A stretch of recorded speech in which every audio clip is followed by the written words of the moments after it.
तर बांगलादेशमध्ये पंतप्रधान पदासाठी मोहम्मद युनूस यांना पाठिंबा वाढतोय।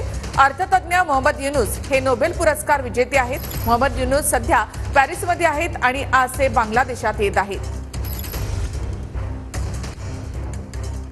मोहम्मद युनूस कोण आहेत? बांगलादेशातील एक सामाजिक उद्योजक, बँकर, अर्थतज्ञ, नागरी समाजाचे नेते अशी त्यांची ओळख। मोहम्मद युनूस बांगलादेश ग्रामीण बँकेचे संस्थापक।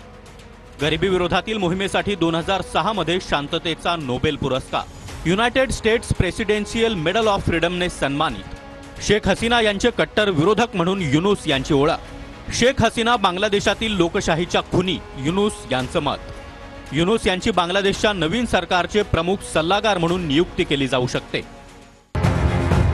मोहम्मद युनूस काय म्हणाले? बांगलादेशातली लोकशाही संपली होती, निवडणुकाच होत नव्हत्या, ज्या झाल्या त्यात घोळ करण्यात आला।